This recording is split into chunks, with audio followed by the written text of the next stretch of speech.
할렐루야. 사랑하는 성도 여러분, 오늘은 주님의 날입니다.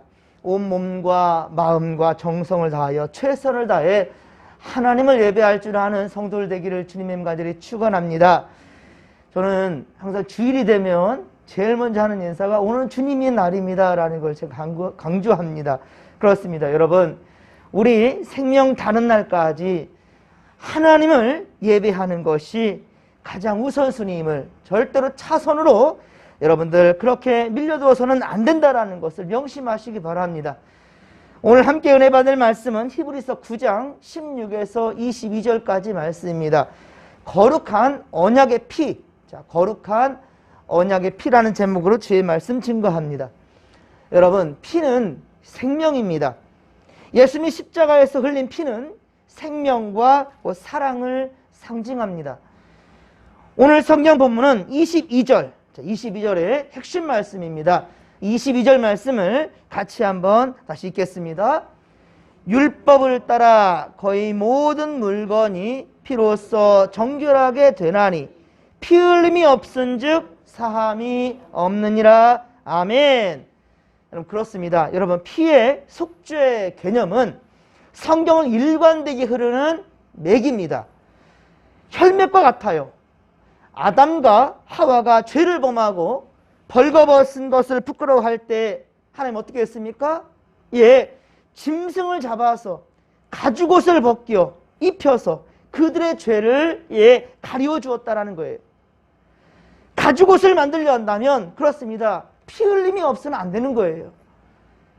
이로부터 아벨의 피, 아브라함의 이삭 대신 제사한 어린 양의 피, 그리고 유월절 어린 양의 피, 이스라엘 성전에서 드리는 수많은 피의 제사들, 그리고 최후로 어린 양이 되신 바로 예수 그리스도. 그렇습니다. 곧 언약의 피입니다. 예수님의 언약의 피는 모든 믿는 자에게 여러분 차별이 없습니다. 하나님은 온 인류가 신분과 인종을 초월해서 수혈이 가능하게 만들으셨어요. 이로써 전 인류는 피로서 통한다는 말입니다. 하지만 인류가 죄를 지음으로써 이 죄에 대해서는 분명한 것은 피 흘림이, 이 생명을 해함이 필요하다는 겁니다. 하나님은 그러나 어떻습니까? 사람을 죽일 수가 없어요. 당신의 형상으로 만드신 인간을 하나님은 죽일 수가 없었습니다. 그래서 짐승의 피를 속죄제로 사용토록 허용하셨죠. 그러나 어떻습니까?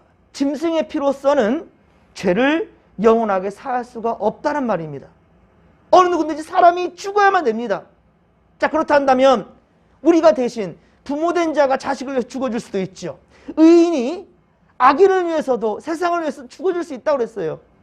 하지만 어떻습니까? 아무리 세상에 의인이란다 할지라도 자식을 사랑하는 부모란다 할지라도 그 부모 역시 온전할 수가 없는 죄인이란 말입니다. 죄인을 위해서 죄인이 죽어줄 뿐이에요. 그렇단다면 죄와 흠이 없는 그 자가 필요하다는 건데 그게 누구시냐? 바로 예수 그리스도라는 것이죠. 그래서 예수님이 대속제물이 되어주신 것입니다. 그리고 고린도전서 11장 25절, 고린도전서 11장 25절에 예수님의 피로 그렇습니다. 하나님은 우리와 새 언약을 맺으셨고요. 이 피로 말미암아 죄사함을 받게 되었다라는 것입니다. 오늘 보면 17절에 보듯이 유언은 어떻습니까? 유언한 자가 죽어야 그 유언에 대한 효력이 나타난다고 그랬죠? 그렇습니다. 예수님은 십자가에 친히 죽어주심으로 이 언약이 효험이 있게 했단 말입니다. 즉 어느 누구에 의해서 예수님이 죽은 것이 아니라 예수님은 스스로 죽기 위해서 예루살렘으로 그렇게 어린 나귀를 타고 입성하셨다는 말입니다. 죽기 위해. 이 땅에 어느 누군가 죽기 위해 태어난 자가 어디 있습니까? 누구든지 살기 위해 태어나죠. 오죽했으면 우리가 100세가 돼도 생일은 행복한 겁니다. 생일은 행복한 거예요. 누구에게나 생일에 대한 축하를 합니다. 하지만 어떻습니까? 예수님은 이 땅에 태어날 때부터 그 순간부터 죽기 위해 제물이 되기 위해서 이 땅에 오셨다는 말입니다. 그렇습니다. 새 언약의 백성이 되기 위해서는 그렇단다면 우리는 어떻게 되느냐? 먼저 하나님과 끊어진 관계가 회복되어야 됩니다. 그러기 위해서는요, 화목제물이 필요했고 그 제물이 곧 예수님이 되신 것이죠. 자, 아무리 부모의 유산이 많아도 어떻습니까? 자식으로서의 그 신분이 분명해야 되죠. 그래야 부모의 유산을 물려받을 수가 있지요. 자식이 아니고서는 안 됩니다. 이 분명히 신분상 증거가 분명해야 됩니다. 가족관계가. 그리고 그래야 법적으로 상속이 이루어지게 되는 것이죠. 아무리 운전을 잘하면 뭐합니까? 운전을 아무리 잘하면 뭐예요? 운전면허증이 없으면 불법입니다. 외국에 나가면 우리의 신분을 증명해 보일 여권이 필요합니다. 비자가 필요합니다. 우리의 구원의 문제도 분명한 증거가 필요하다는 건데요. 자, 사도 바울의 고백처럼 우리에게도 그리스도의 흔적이 있어야 된다라는 겁니다. 곧 예수 그리스도의 피로 씻김 받았다라는 분명한 신앙 고백이 있어야 되고요. 이 신앙 고백 위에 우리는 세례를 받고 천국 백성이 되는 겁니다. 그리고 천국 백성이 된 이후로는 어떻습니까? 그 천국 백성답게 우리는 믿음의 삶을 살아야 되는 것이지요. 여러분, 세상에서도 예수님을 압니다. 예수가 누구인지를. 왜? 예수는 이 땅에 살다 가신 사람이 맞기 때문이죠. 공자 석가모니와 함께 세계 3대 성인으로서 예수, 많은 사람들이 압니다. 하지만 마가복음 10장 46절 이하에 보면, 마가복음 10장 46절 이하에 보면 여리고성에 이르렀을 때, 예수님께서 여리고성에 이르렀을 때 수많은 사람들은 얘기합니다. 나사렛 예수라, 나사렛 출신 예수라 라고 말하는데, 단 한 사람 누구였습니까? 맹인 바디메오. 맹인 거지 바디메오가 뭐라고 말합니까? 나사렛에서 온 예수라고 말하는데, 아니요, 앞을 볼 수 없는 맹인이지만 바디메오는 외칩니다. 다윗의 자손 예수요. 나사렛 동네에 산 사람이 아니라 바로 다윗의 자손 예수여, 나를 불쌍히 여기소서, 아멘, 이라고 외쳤다는 거예요. 그렇습니다. 앞을 볼 수 없는 사람은 오히려 예수님을, 나사렛에서 앞을 볼 수 있는 사람은 나사렛에서 그저 온 예수, 이 한 사람 정도만 보았지만, 오히려 앞을 보지 못하는 맹인 바디메오는 예수님을 똑똑히 알았다는 거예요. 예수님의 그동안에 행하신 일들과 그리고 구약 성경에 예언된 것들을 똑똑히 알고 있었기에 예수님을 다윗의 자손이라, 다윗의 자손 곧 메시아로 알아보았다라는 것이죠. 예수님은 메시아라는 직함만 가진 것이 아닙니다. 실제 메시아로서의 삶을 사셨습니다. 우리가 예수를 믿는 성도라 한다면 무엇으로 증명해 볼 수 있겠습니까? 세례교인 증명서를요? 우리 교회 교인 증명서를요? 여러분들, 그 종이 한 장이 중요한 게 아닙니다. 여러분, 예수께서 이 땅에 다시 오실 때는요, 반드시 우리에게서 예수의 능력이 나타나는가, 예수의 삶을 따라 살아갔는가, 진정한 예수의 제자답게 살았는가, 진목교의 성도답게 믿음을 지키며 살았는가, 행함으로 말미암아 우리 믿음은 증명되는 것임을. 그렇다고 이 행함 자체가 중요한 게 아니죠. 행함이 무엇입니까? 믿음의 고백이고요. 믿음의 고백이었다 한다면 헛맹세가 아니라 우리 고백한 대로 진정한 행함이 필요한 것이죠. 그래서 행함이 없는 믿음은 어떤 것이라? 죽은 것이라고까지 말씀하고 있는 것입니다. 그렇습니다. 실제로 예수님은요, 메시아의 삶을 사셨는데 어떻게 사셨는가? 십자가 고난을 그렇게 여러 번 제자들에게 말씀하셨던 것처럼 말로써, 입으로 시인하여 구원에 이룬다고 그랬지 않습니까? 우리도 입으로 시인한다면 그에 대한 책임을 져야 될 터입니다. 예수님도 제자들에게 여러 번에 걸쳐서 십자가의 고난을 말씀하신 대로 그렇게 예수님이 실제로 십자가 달려 죽어주셨습니다. 그리고 그 피로 말미암아 인류의 죄를 대속하셨고 구원의 역사를 이루어 주셨습니다.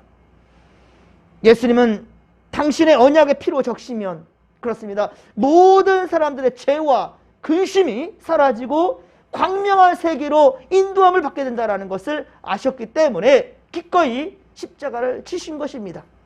그렇습니다. 예수님께서 3년이나 수많은 병자들, 그들을 고치셨고요.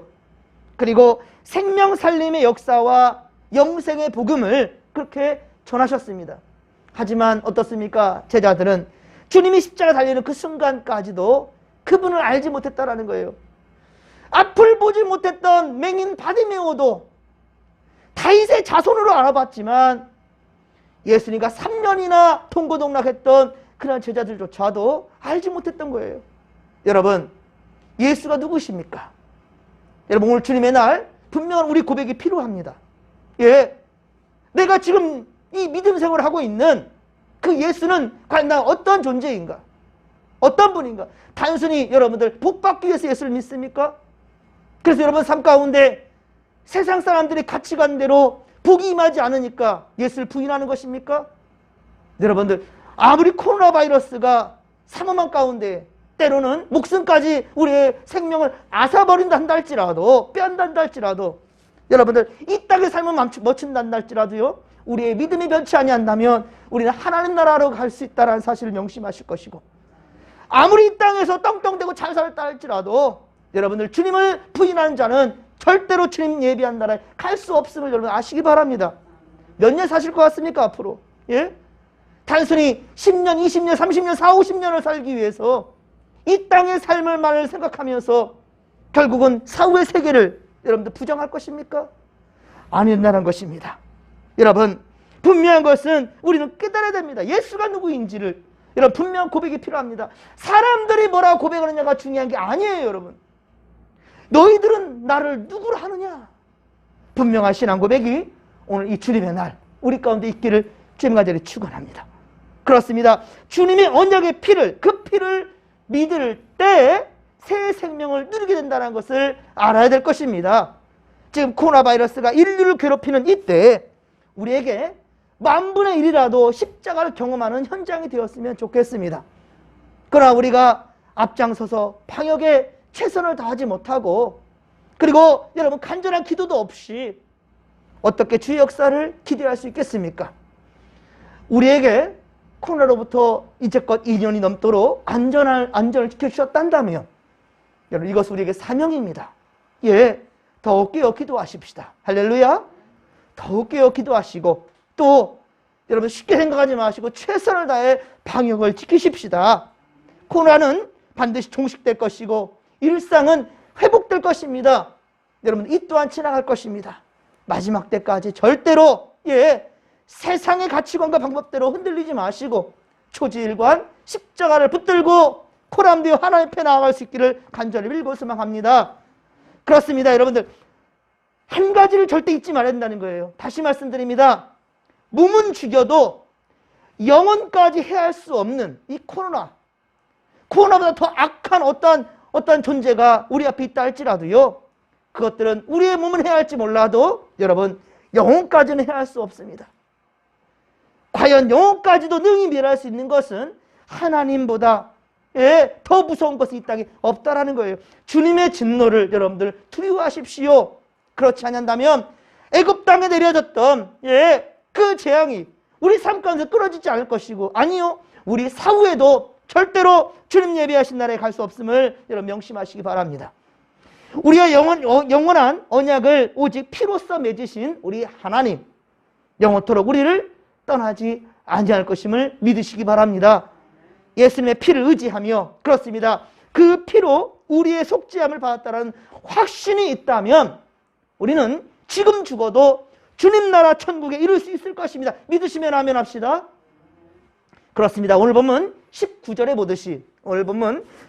보듯이 구약의 일시적인 어떤 송아지와 염소의 피가 아닙니다. 영원한 효염이 있는 예수님의 피가 우리를 살렸고 영원한 나라로 우리를 이끌 것입니다.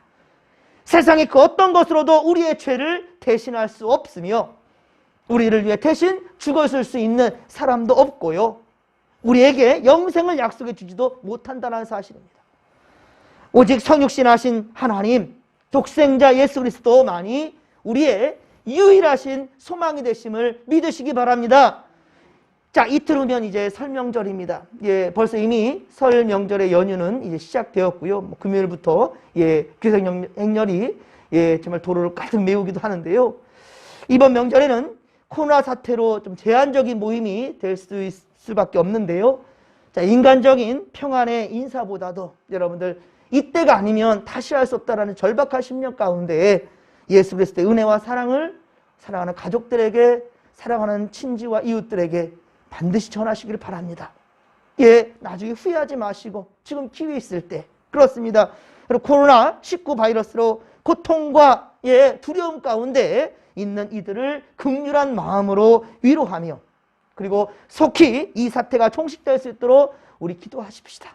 또한 여러분 예배 순서지를 통해서 여러분 이 상황 가운데서 최선을 다해서 설명절 가정 예배로 여러분 반드시 드리시기 바랍니다. 예, 믿음 안에 새 출발해야 됩니다. 설명절 관계로 2월 월상 예배는 교회에서 드리지를 못하지만 2월 1일 설명절 또 아침에 영상으로 제가 공유할 것인데요.